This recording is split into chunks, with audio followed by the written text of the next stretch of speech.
The explosion ripped through the bridge of the Stellar Harmony, throwing Captain Zareth against the navigation console. Sparks showered from overhead panels as the massive diplomatic vessel shuddered to a halt in the void between stars. Emergency. Lights bathed everything in hellish red. "Status report!" Zareth barked, her forearms working frantically across different control surfaces. The Veltari captain had commanded ships for 3 decades, but she'd never felt fear quite like this. Not here, not in this place. "Hull breach on Deck 7, called out Navigator Korvek, his reptilian features grim. "But Captain, that's not our biggest problem." Zareth's heart sank. She already knew what he was going to say. "We've drifted across the line, haven't we?" Korvek's silence was answer enough. On the main display, the navigation chart flickered and died. Where moments before it had shown the familiar star patterns of the Galactic Confederation, now there was only a black void marked with a single, ominous label: Human Space, Authorized Personnel Only. Science Officer Dr. Thymus, a crystalline being whose body normally glowed with soft blue light, had gone completely dark with fear. His voice came out as barely a whisper. "Captain, we need to leave. Now." But it was too late. The massive shadow that fell across their ship blocked out the stars themselves. Whatever had found them was bigger than anything in the Confederation fleet, bigger than anything that should exist. "Incoming transmission," Communications Officer Ray announced, her usually steady voice cracking. The young humanoid's pale green skin had gone almost white. On screen, the face that appeared was terrifyingly ordinary. Human, male, middle-aged, with graying hair and tired eyes that seemed to hold the weight of entire civilizations. When he spoke, his voice was calm, almost gentle. "This is Admiral Chen of the Terran Defense Force. You have entered restricted space. State your business." Zareth straightened, drawing on every diplomatic protocol she'd ever learned. "Admiral, I am Captain Zareth of the Confederation vessel, Stellar Harmony. We suffered a mechanical failure and drifted across your border, by accident. We meant no intrusion." Admiral Chen studied her for a long moment. Behind him she could glimpse what looked like a perfectly normal human bridge crew. Nothing alien, nothing obviously threatening. Somehow that made it worse. "Captain," Zareth, Chen said finally, "I'm going to do something I probably shouldn't. I'm going to ask you a direct question, and I want you to think very carefully before you answer." The bridge fell silent except for the hum of life support systems. "Do you really want to know why the galactic maps stop at human space?" Zareth felt every eye on her bridge boring into her. The question hung in the air like a live explosive. Every spacer had wondered. Every child had asked their parents. Every diplomat had carefully avoided the subject in formal talks with the mysterious humans. The humans had appeared in galactic affairs only 200 years ago. They'd been polite, reasonable, even helpful. They'd shared some technology, established trade routes, participated in joint scientific missions, but they'd made it clear from the beginning that certain areas of space were off limits. And after the first few ships that ignored those warnings simply vanished, everyone had learned to respect human boundaries. The Galactic Council had tried to map human territory exactly once. The survey fleet had returned with their memories completely wiped, and their navigation computers showing nothing but empty space in the regions they'd explored. The crew couldn't even remember what they'd seen, only that they'd agreed never to go back. Since then, every star chart in Confederation space simply showed a gray zone labeled Human Territory, with no details, no system names, no trade routes. It was as if that entire section of the galaxy had been edited out of reality itself. Zareth began, then stopped. The question felt like standing at the edge of a cliff.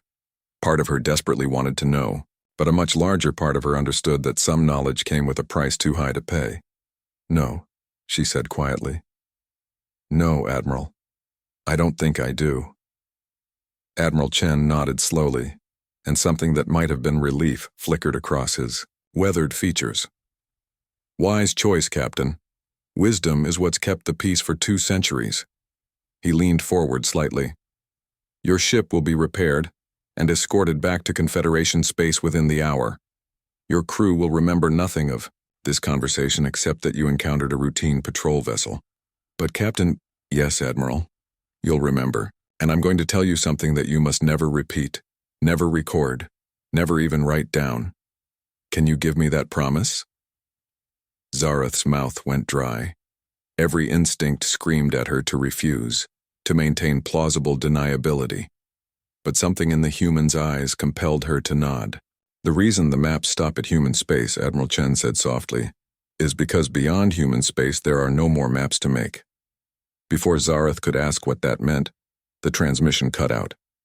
The massive shadow over their ship began to move away, and somehow she knew better than to try scanning it or following its departure.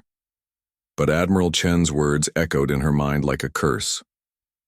Beyond human space, there are no more maps to make. What did that mean?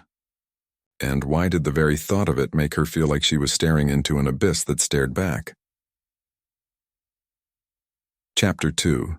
The Diplomat's Dilemma. 3 months later, Captain Zareth stood in the Grand Assembly Hall of the Galactic Council on Centris, Prime, watching the greatest diplomatic minds of 47 species debate the human question. Again. The humans hoard resources, declared Ambassador Quintar, his insectoid frame clicking with agitation.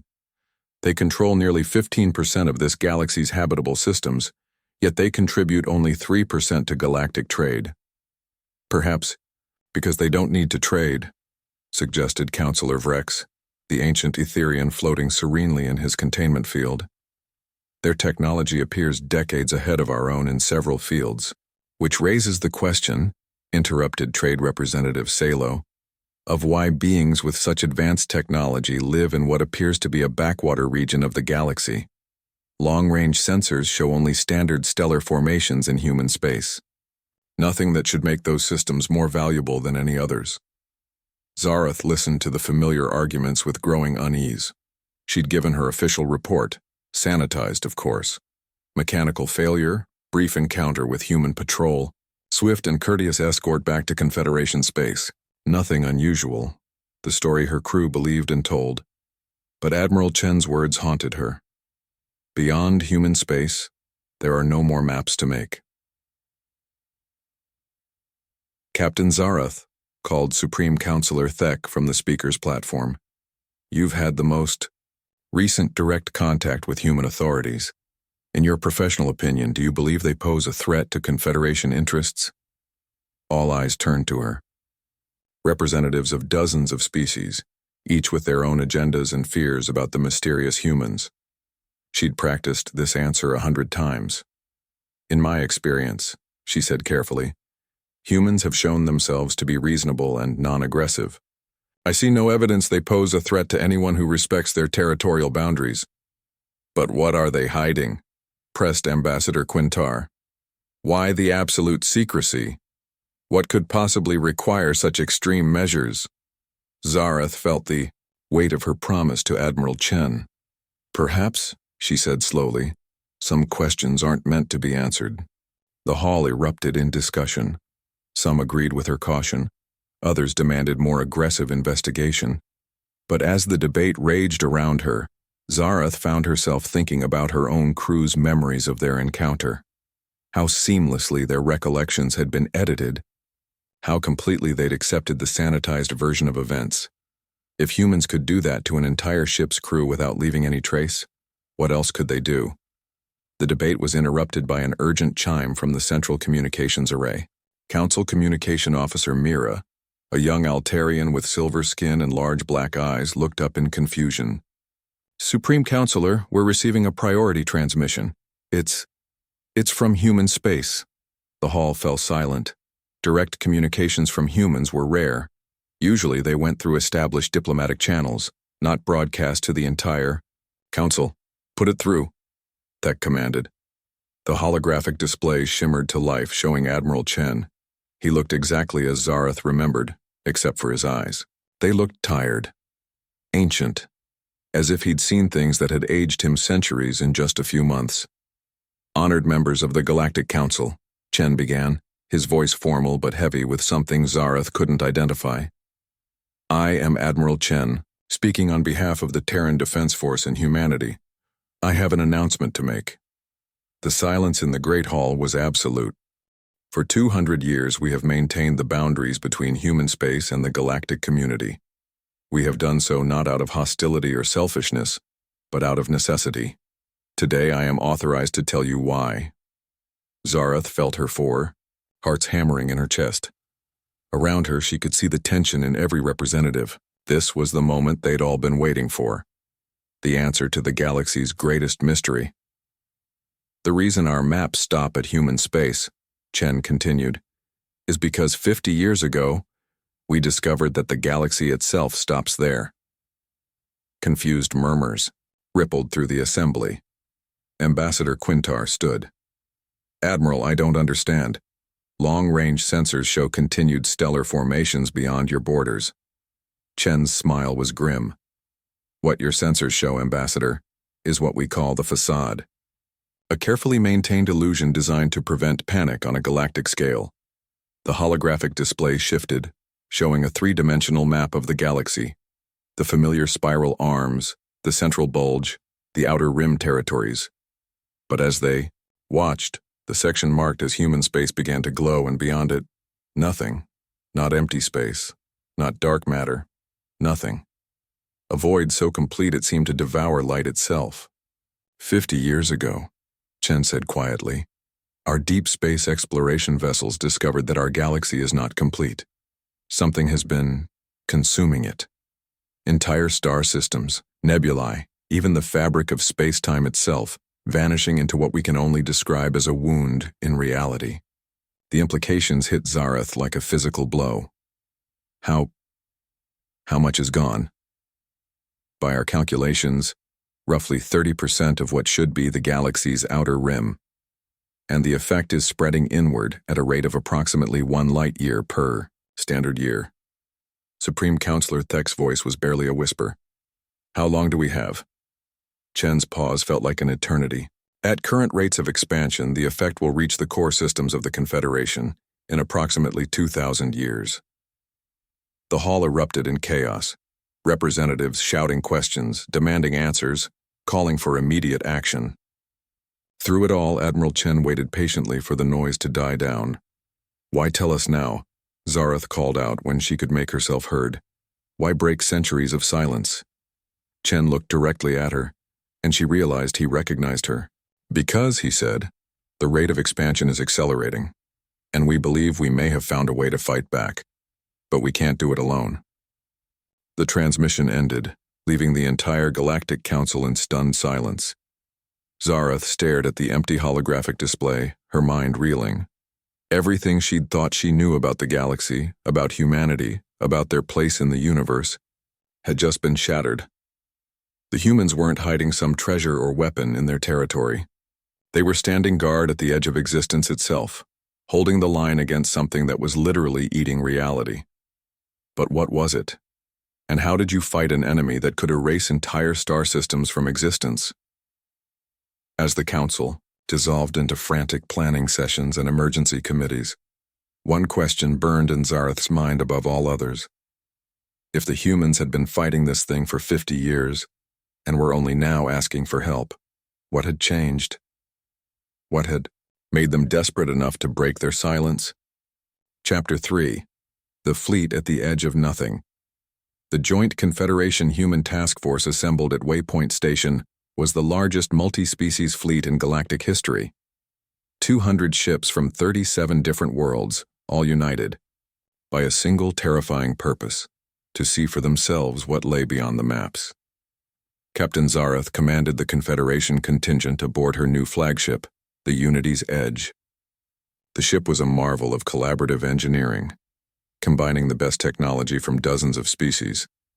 But as she stood on the bridge, watching the mixed crews work together with desperate efficiency, she couldn't shake the feeling that all their advanced technology was about to prove utterly inadequate. "Captain," called Science Officer Dr. Thymus, his crystalline form flickering with nervous energy. "The human ships are signaling ready status. Through the main viewport, Zarath could see the human fleet. 50 vessels of completely unknown design, sleek and dark and somehow wrong in a way she couldn't define. They looked less like ships and more like holes in space shaped like ships. "They're not reflecting light properly," observed Navigator Korvek. "It's as if they're absorbing it." "Adaptive camouflage," suggested Communications Officer Ray.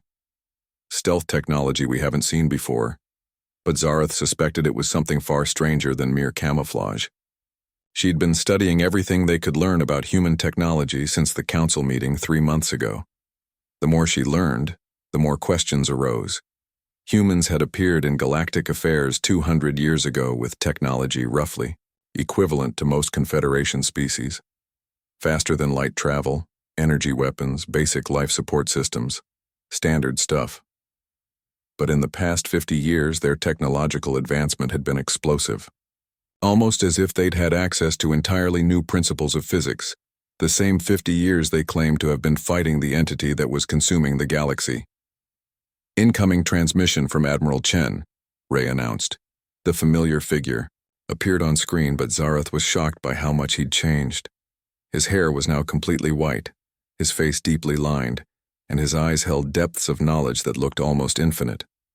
How was that possible in just 3 months? "Captains," Chen said, addressing the entire fleet. "In approximately 1 hour, we will jump to the edge of what we call the boundary zone.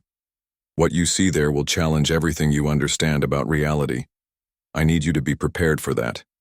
Admiral Krinthos of the Hegemony, a massive, crystalline being who commanded the largest battleship in the fleet, spoke first. "Admiral Chen, with respect, we've reviewed your data. We understand we're dealing with some form of spatial anomaly. We're prepared." Chen's expression was infinitely sad. "Admiral, with respect, no one is prepared for the void. It's not just a spatial anomaly. It's the complete absence of existence itself, and it's alive." The word alive sent chills through every bridge in the fleet. "Alive how?" Zarath asked. "You'll see," Chen said simply. "But I need you all to understand something before we proceed. Every ship in the human fleet has been modified for operations in the boundary zone. You'll need similar modifications to survive what we're about to show you." As he spoke, Zarath noticed something impossible. The human ships were changing. What had looked like normal hull plating was shifting, rearranging itself into patterns that hurt to look at directly. Geometric forms that seemed to exist in more dimensions than her mind could process. "What are you doing to your ships?" she demanded. "Preparing them for a place where the normal laws of physics break down," Chen replied. "We're going to need to do the same to yours, with your permission." "Absolutely not," declared Admiral Krinthos. "We will not allow alien modifications to our vessels without understanding exactly what." He was interrupted by alarms throughout his ship. On the fleet communication channel, they could hear his crew shouting in panic. "Admiral," his science officer reported, "something's wrong with our sensors. They're showing that space itself is approaching us." "That's impossible," Krinthos began, but Chen cut him off. "It's not space approaching you, Admiral. It's the absence of space. We've run out of time for explanations." The human ships moved with impossible speed and precision, surrounding each Confederation vessel. Energy beams of a color that had no name lanced out, but instead of causing damage, they seemed to wrap around the Allied ships like protective cocoons. Zarath felt the Unity's edge shudder as the modification process began. Through the viewports, she could see the same impossible geometric patterns spreading across her hull. Her ship was being transformed into something that could exist in a place where nothing should be able to exist. "All ships," Chen's voice crackled over the comm. "Jump in 10 seconds. Whatever you do, once we arrive, do not look directly at the void without protection. Do not try to scan it with active sensors. And do not, under any circumstances, attempt to communicate with it." "Communicate with it?" Zarath shouted. "Admiral, what exactly are we about to face?" But the jump had already begun. Reality twisted. Zarath felt her consciousness stretch across impossible distances, then snap back like a rubber band. When her vision cleared, she was looking at something that redefined her understanding of terror. The void wasn't empty space. It wasn't a black hole or a nebula or any natural phenomenon she could comprehend. It was the absolute absence of everything. Not darkness, but the complete negation of light. Not empty space, but the erasure of space itself, and it was moving toward them with deliberate, predatory intent. "My God," whispered someone on the fleet channel. "It's hungry." That was when Zarath understood why the humans had hidden this for 50 years. Because the moment you saw the void, really saw it, you knew with absolute certainty that it was going to consume everything you'd ever loved, everyone you'd ever known, every star you'd ever wished upon. The only question was how long you had left, and judging by the way it was accelerating toward their position, the answer was, not long at all. "All ships," Admiral Chen's voice was calm despite the cosmic horror bearing down on them. "Prepare for contact. And remember, whatever happens next, don't try to understand it. Just survive it." The void reached the edge of their formation, and Zarath's universe ended. Chapter 4. The Things That Humanity Learned. When consciousness returned to Captain Zarath, she was floating in what appeared to be a bubble of normal space, surrounded by absolute nothingness. Her ship's instruments were screaming contradictory readings and half her crew was unconscious. But they were alive, which felt like a miracle. "Status report," she croaked, her throat raw from screaming. Had she been screaming? "Unknown, Captain," Dr. Thymus replied, his crystalline form flickering erratically. "According to our sensors, we simultaneously exist and don't exist. We're here, but here isn't anywhere." Through the viewports, Zarath could see the other ships of the fleet, each surrounded by its own bubble of reality. But between them was not space, not darkness, not anything. It was the absolute absence of being. "Captain," Navigator Korvek called out, his voice strangely calm. "I'm detecting Admiral Chen's ship. He's requesting permission to come aboard." "How is that possible? There's no space between us for a shuttle to—" The answer materialized on her bridge without warning. Admiral Chen simply appeared as if he'd been there all along, but the being standing before her was no longer entirely human. His body flickered between solid flesh and something else, something that existed in dimensions her eyes couldn't properly process. When he moved, he left traces of himself behind, like after-images burned into reality. And his eyes contained entire universes. "Admiral," Zarath managed, fighting down waves of primal terror. "What's happened to you? What happens to everyone who spends too long at the edge?" Chen replied, his voice echoing with harmonics that shouldn't exist. "I'm becoming something that can exist in both reality and void simultaneously. It's the only way to fight this thing." "Fight it how?" demanded Admiral Krinthos' voice over the comm. "It's not matter or energy. Our weapons can't even detect it, let alone damage it." Chen turned toward one of the viewports and Zarath followed his gaze. In the distance, barely visible against the absolute nothingness, she could see structures. Vast, geometric impossibilities that hurt to look at. "Directly, those are human outposts," Chen said quietly.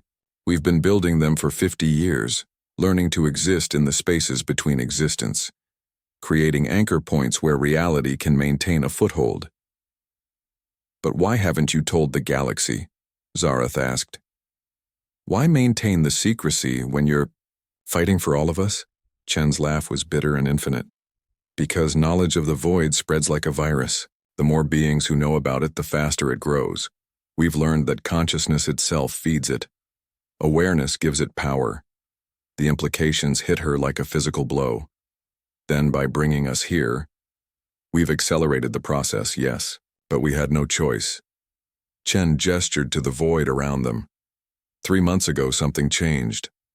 The void began learning, adapting. Our outposts started falling faster than we could build them.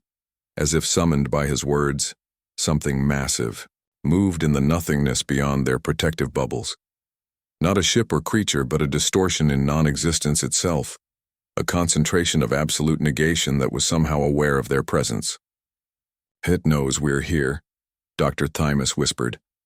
It's always known, Chen corrected, but now it's curious. For 50 years, it's been content to slowly consume reality at its own pace, but our resistance has made it pay attention to us, made it wonder what we're protecting. The distortion moved closer, and Zarath felt her mind begin to fray at the edges. Just being in its presence was causing her consciousness to doubt its own existence. How do you fight something like this? She gasped. By becoming something it can't unmake, Chen said. By existing so completely, so absolutely, that even the void cannot negate you. He raised his hand, and reality rippled around them. The protective bubble around Zarath's ship began to expand, pushing back against the nothingness. I'm going to show you something, Chen said. Something we discovered by accident when our first outpost was overrun. Something that changed everything. The scene around them shifted, and suddenly they were standing on the bridge of a human vessel. But it was wrong. All wrong. The crew moved with inhuman precision, their bodies flickering between flesh and light and something else entirely. This is the crew of the Prometheus, Chen explained. They were our first deep scouts into the void. They were consumed completely, unmade down to their quantum signatures, but then the scene shifted again. The same crew, but changed. They existed as pure intention, beings of absolute will who had refused to be unmade even when reality itself abandoned them. They came back, Chen continued, not as they were, but as something new, something that could exist in the spaces between existence. And we realized that the void wasn't just consuming reality. It was creating something to replace it. Replace. It with what? Zarath demanded. With versions of ourselves that can't be unmade. Beings of pure consciousness that exist beyond the need for matter or energy or space or time. Chen's form flickered, showing glimpses of what he was becoming. The question is whether we choose to become these beings ourselves or let the void make the choice for us. The distortion in the void was moving faster now, bearing down on their position with predatory intent. Alarms were sounding throughout the fleet as protective bubbles began to fail under its approach. All ships, Chen announced over the fleet channel. You have a choice to make. Return to Confederation space and pretend none of this happened. Live your lives knowing that in 2,000 years, maybe less, everything you know will be consumed. Or, Admiral Krinthos demanded. Or help us become something that can fight back. Help us evolve into beings that can exist in the void itself and push back against the end of everything. The choice hung in space like a live weapon. Zarath looked around her bridge at her crew, at beings she'd served with for years, trusted with her life countless times. Could she ask them to give up their very humanity, their essential nature to fight an incomprehensible enemy? But then she thought about her homeworld, about the billions of beings across the galaxy who had no idea what was coming for them, about children playing in parks who would never know that their universe was slowly being eaten away from the edges. If we do this, she said slowly, if we help you fight this thing, what happens to the galaxy? What happens to everyone we're trying to protect? Chen's smile was infinitely sad and infinitely determined. If we succeed, they'll never know how close they came to not existing. If we fail. He didn't need to finish. If they failed, there would be no one left to remember that the galaxy had ever existed at all. The distortion was almost upon them. Now, a wave of absolute negation that promised to erase them from every timeline, every possibility, every dream they'd ever dared to dream. Zarath made her choice. All ships, she announced over the fleet channel. Link with the human vessels. Prepare for modification to void-capable configuration. One by one, the other captains acknowledged. Some reluctant, some terrified, but all united by the understanding that someone had to stand guard at the edge of existence. As the modification process began, as her ship and crew and very essence were transformed into something that could fight the unfightable, Zarath felt the vast weight of cosmic responsibility settle on her shoulders. They were no longer just starship crews. They were the guardians of reality itself, and the war for existence was just beginning. From the personal log of Captain Zarath, recorded 1 year after the boundary incident. The maps of the galaxy look different now. Where once there was a simple gray zone marked human territory, there is now something called the Guardian Boundary. No trade routes cross it, no civilian ships approach it. The Galactic Council has classified the entire region as restricted military space under joint Human Confederation oversight. To most of the galaxy's citizens, it's simply a bureaucratic change, a minor adjustment to navigation charts that affects nothing in their daily lives. They go to work, fall in love, have children, dream dreams of the future, never knowing how close they came to having no future at all. The official story is that the Guardian Boundary protects against unstable spatial phenomena left over from an ancient cosmic catastrophe. The reality is that behind that boundary, beings who were once organic now exist as something between matter and consciousness, holding the line against the slow death of everything. I say, were once organic because I'm not sure what I am anymore. My body still appears solid, still needs food and rest and the familiar comforts of physical existence. But sometimes I catch glimpses of myself in reflective surfaces and see something else looking back. Something that exists in more dimensions than 3, that thinks in mathematics that have no names, that dreams in colors that have no light. The crew adapted differently. Navigator Korvek now plots courses through space-time itself, reading stellar positions that exist in parallel dimensions. Dr. Thymus processes data at quantum speeds, his crystalline structure reformed into patterns that allow him to think in pure information. Communications Officer Ray translates thoughts directly into reality, speaking with the void itself in a language of absolute concepts. We are still ourselves, but we are also becoming something more, something that can stand against the hunger at the edge of existence and say, no further. The void has not been idle in the years since our first encounter. It has learned that we can fight back, and it has begun to adapt. What was once a mindless force of consumption has become something more deliberate, more strategic. It probes our defenses, tests our resolve, searches for weaknesses in the barriers we've built between it and the living galaxy. Sometimes, in my dreams, I can feel it thinking, planning, waiting.